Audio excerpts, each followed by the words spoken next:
So welcome to daily drive vlog. ഇന്ന് നമ്മൾ discuss ചെയ്യാൻ പോകുന്നത് ഏതൊരു CET അറ്റൻഡ് ചെയ്ത വിദ്യാർത്ഥികൾക്കും ഇമ്പോർട്ടൻ്റ് ആയിട്ടുള്ളൊരു കാര്യമാണ് നല്ല റാങ്കുള്ള ഒരു യൂണിവേഴ്സിറ്റിയിൽ പഠിക്കണം എന്നുള്ളത്. സോ നമ്മളിവിടെ സെൻട്രൽ യൂണിവേഴ്സിറ്റി ഓഫ് പഞ്ചാബിനെ കുറിച്ചിട്ടാണ് പറയാൻ പോകുന്നത്. ഇന്ത്യയിൽ തന്നെ 7th റാങ്കുള്ള ഒരു യൂണിവേഴ്സിറ്റിയാണ്. ഇതിൻ്റെ അഡ്മിഷൻ രജിസ്ട്രേഷൻ ഡേറ്റ് ആണ് ഇപ്പോൾ എക്സ്റ്റെൻഡ് ചെയ്തിട്ട് വന്നിട്ടുള്ളത്. June 2 June 16 മാറ്റിയിരിക്കുന്നത്. സോ നിങ്ങൾക്ക് ജൂൺ 16 വരെ രജിസ്റ്റർ ചെയ്യാനുള്ളൊരു ഓപ്ഷനാണ് അവർ തന്നിട്ടുള്ളത്. രജിസ്റ്റർ ചെയ്യുന്നതിൻ്റെ മുന്നേ നമ്മൾ അറിഞ്ഞിരിക്കേണ്ട കുറച്ച് നോട്ടിഫിക്കേഷൻസ് കാര്യങ്ങളാണ് ഈ വീഡിയോയിൽ ഡിസ്കസ് ചെയ്യുന്നത്. യൂണിവേഴ്സിറ്റി രജിസ്ട്രേഷൻ നമുക്ക് ഫോണിലൂടെയോ ലാപ്പിലൂടെയോ നമുക്ക് ചെയ്യാൻ പറ്റും. സോ ഫസ്റ്റ് തന്നെ ഗൂഗിളിൽ പോയിട്ട് സെൻട്രൽ യൂണിവേഴ്സിറ്റി ഓഫ് പഞ്ചാബിൻ്റെ സൈറ്റ് എടുക്കുക. അപ്പോൾ അത് ഓപ്പൺ ചെയ്ത് വന്നാൽ തന്നെ നമുക്ക് നേരെ ലിങ്ക് കിട്ടും. ജസ്റ്റ് സ്ക്രോൾ ചെയ്ത് താഴോട്ട് പോയി കഴിഞ്ഞാൽ നമ്മൾ രജിസ്ട്രേഷൻ കാര്യങ്ങൾ PG അഡ്മിഷൻ 2025-26 ആണ് കാണിക്കുന്നത്. സോ അതിൽ ക്ലിക്ക് ചെയ്ത് കഴിഞ്ഞാൽ നമ്മൾ പോകാൻ പോകുന്നത് റിവൈസ്ഡ് ഡേറ്റിലേക്കാണ്. So June 2 June 16 date extend ചെയ്തിരിക്കുന്നത്. സോ 7th റാങ്കുള്ള ഒരു യൂണിവേഴ്സിറ്റി ഒരു ഹൈ റാങ്ക് തന്നെയാണ്. അപ്പോൾ അതിൽ പഠിക്കാൻ താല്പര്യമുള്ള വിദ്യാർത്ഥികൾക്ക് ഇനിയും അപ്ലൈ ചെയ്യാനുള്ള ടൈമുണ്ട്. ഇനി ഇൻ കേസ് നിങ്ങൾക്ക് ഈ സർട്ടിഫിക്കറ്റ് ഇല്ല അല്ലെങ്കിൽ നേറ്റിവിറ്റി കിട്ടിയിട്ടില്ല ഒന്നും പേടിക്കേണ്ട. അണ്ടർടേക്ക് സർട്ടിഫിക്കറ്റ് വെച്ചിട്ട് നിങ്ങൾക്ക് എന്ത് ചെയ്യാൻ പറ്റും, രജിസ്റ്റർ ചെയ്യാൻ പറ്റും. ഇതിൽ ഡേറ്റ് അവർ മെൻഷൻ ചെയ്ത് കാണിക്കുന്നുണ്ട്. 16/6/2025 മൺഡേ എന്ന് വെച്ചിട്ടുണ്ടെങ്കിൽ ജൂൺ 16 മൺഡേ വരെ നിങ്ങൾക്ക് ലാസ്റ്റ് ഡേറ്റ് ആണ് ഓൺലൈൻ രജിസ്ട്രേഷൻ ഉള്ളത്. ശേഷം 19 ഫസ്റ്റ് കൗൺസിലിംഗ് വിളിക്കുകയും ദെൻ 23 വരെയാണ് ആ ഫസ്റ്റ് കൗൺസിൽ വിളിച്ച സ്റ്റുഡൻസിന് വേണ്ടിയിട്ട് ഫീ സബ്മിറ്റ് ചെയ്യാനുള്ള ലാസ്റ്റ് ഡേറ്റ്. രജിസ്ട്രേഷൻ ഫീസിൻ്റെ കാര്യങ്ങൾ ഓക്കെ ആണെന്ന് വിചാരിക്കുന്നു. നെക്സ്റ്റ് നമ്മൾ ഡിസ്കസ് ചെയ്യാൻ പോകുന്നത് റീഫണ്ട് പോളിസിനെ കുറിച്ചിട്ടാണ്. എല്ലാ സ്റ്റുഡൻസിൻ്റെ ഒരു ഡൗട്ടാണ് റീഫണ്ട് പോളിസിനെ കുറിച്ചിട്ട്. കാരണം നമുക്കറിയാം നമ്മൾ ഒരുപാട് യൂണിവേഴ്സിറ്റിയിൽ രജിസ്റ്റർ ചെയ്തിടും. അതുപോലെ തന്നെ അവിടെ ചിലപ്പം ഫസ്റ്റ് കൗൺസിലും സെക്കൻഡ് കൗൺസിലും പേര് വന്നതുകൊണ്ട് നമുക്ക് എന്ത് ചെയ്യണം, അവിടെ ഫസ്റ്റ് സെമ്മിൻ്റെ ഫീ അടയ്ക്കേണ്ടി വരും. അപ്പം നമ്മുടെ 100% വരെ നമുക്ക് റീഫണ്ട് പോളിസി വരുന്നുണ്ട്. പക്ഷേ അതിൽ നിങ്ങൾ ശ്രദ്ധിക്കേണ്ട കാര്യം എന്താണെന്ന് വെച്ചിട്ടുണ്ടെങ്കിൽ നിങ്ങളിപ്പം ഫസ്റ്റ് കൗൺസിലിംഗ് എന്നുള്ള പേര് വന്നു, നിങ്ങളവിടെ രജിസ്ട്രേഷൻ ചെയ്തു, പേയ്മെൻറ്റും ചെയ്തു ഫസ്റ്റിൽ.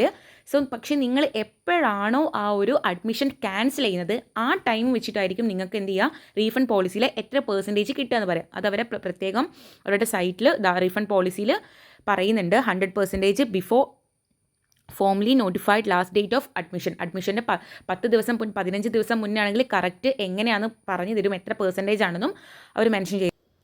അപ്പം റീഫണ്ട് പോളിസി ക്ലിയർ ആണെന്ന് ഞാൻ വിചാരിക്കുന്നു. നെക്സ്റ്റ് നമ്മൾ നോക്കുന്നത് അക്കാഡമിക് പ്രോഗ്രാംസ് ആണ്. ഏതൊക്കെ പ്രോഗ്രാംസ് ആണ് നമുക്ക് പ്രൊവൈഡ് ചെയ്യുന്നതെന്നാണ്. ഏകദേശം സെൻട്രൽ യൂണിവേഴ്സിറ്റി ഓഫ് പഞ്ചാബിൽ 40ഓളം കോഴ്സുകളാണ് നമുക്ക് പ്രൊവൈഡ് ചെയ്യുന്നത്. Department of chemistry, biochemistry, microbiology, physics, zoology, physical education, geography, geology, economics, physics, അങ്ങനെ ഒരുപാട് സബ്ജക്ട്സ് ഉണ്ട്. അത് നിങ്ങൾക്ക് നോക്കിയാൽ കാണാൻ പറ്റും. ഞാൻ ഓൾറെഡി സ്ക്രീനിൽ ഷെയർ ചെയ്യുന്നുണ്ട്. Sociology, psychology, history, economic studies എന്ന് പറഞ്ഞിട്ടുള്ള ഒരുപാട് സബ്ജക്ട്സ് വരുന്നുണ്ട്. ഏകദേശം 1200 സംതിങ് സീറ്റ്സും അവർ പ്രൊവൈഡ് ചെയ്യുന്നുണ്ട്. അപ്പം ഇതൊക്കെയാണ് കോഴ്സസ് വരുന്നത്. അപ്പോൾ നിങ്ങളൊന്ന് ചെക്ക് ചെയ്തിട്ട് വേണം നിങ്ങൾ അപ്ലൈ ചെയ്യാൻ. ഇമ്പോർട്ടൻ്റ് ആയിട്ട് അറിഞ്ഞിരിക്കേണ്ട റീഫണ്ട് പോളിസീസിനെ കുറിച്ചിട്ടും രജിസ്ട്രേഷനും അതുപോലെ തന്നെ അവർ പ്രൊവൈഡ് ചെയ്യുന്ന കോഴ്സസിനെ കുറിച്ച് നമ്മൾ ഡിസ്കസ് ചെയ്ത് കഴിഞ്ഞു.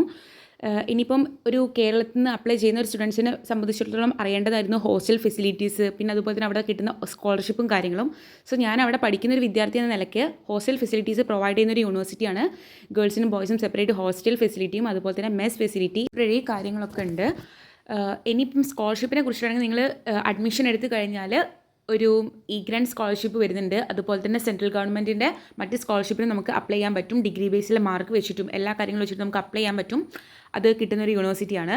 ഇനി നിങ്ങൾക്ക് എന്തെങ്കിലും തരത്തിലുള്ള ഡൗട്ട്സ് ഉണ്ടെങ്കിൽ അത് കമൻറ്റ് സെക്ഷനിൽ ചോദിക്കുക. അല്ലെങ്കിൽ പേഴ്സണലി ചോദിക്കുന്നെങ്കിൽ ഇൻസ്റ്റാ ID കൊടുത്തിട്ടുണ്ട് ഞാൻ ബയോയിൽ.